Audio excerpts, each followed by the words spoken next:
Supreme court के वकील प्रशांत भूषण ने केंद्र सरकार पर गंभीर आरोप लगाए हैं।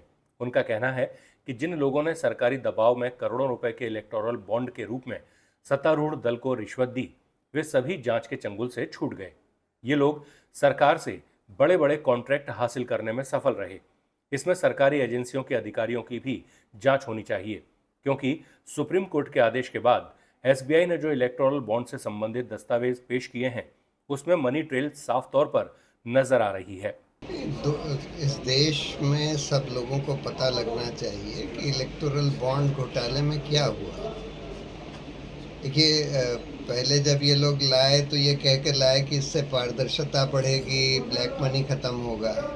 लेकिन अब जब इसको रद्द कर दिया और सुप्रीम कोर्ट ने बोला कि भाई ये खुलासा हो कि किसने किस पार्टी को इलेक्टोरल बॉन्ड दिए, तो जो चीज़ बाहर निकल कर आई है वो ये है कि इसको घूस के लिए इस्तेमाल किया गया, वसूली के लिए इस्तेमाल किया गया और आधे से ज़्यादा पैसे सिर्फ भाजपा को मिले, जिन्होंने इलेक्टोरल बॉन्ड, जिनको करीब 8,000 करोड़ से ज़्यादा के इलेक्टोरल बॉन्ड मिले हैं, और उस 8,000 करोड़ के एवज में लाखों करोड़ के कॉन्ट्रैक्ट दिए गए, लाखों करोड़ के पॉलिसी बदली गई, जिसके वजह से लाखों करोड़ का फ़ायदा कंपनियों को हुआ, और लाखों करोड़ का ईडी आईटी का जो पैसा जो उनसे लेना चाहिए था उसको रोक दिया गया जब उन्होंने घूस के तौर पर इलेक्टोरल बॉन्ड दे दिए भाजपा को।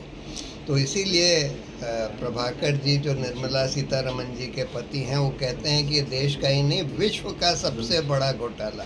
ये तो देखिए, अभी सुप्रीम कोर्ट ने खुलासा करवाया है।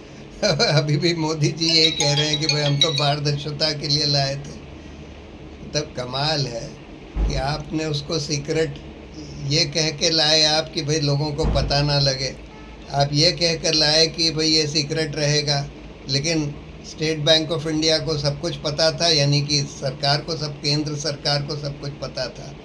और फिर जब सुप्रीम कोर्ट ने बोला कि भाई जनता को पता लगना चाहिए, पूरे देश को पता लगना चाहिए, तब भी आप ये कहते रहे कि नहीं, चुनाव के बाद बताएंगे। उसके बाद जब सुप्रीम कोर्ट ने बोला कि नहीं, अभी तुरंत बताओ, और तब ये बात निकल कर आई कि भाई सारा घूस के तौर पर पैसा लिया गया है।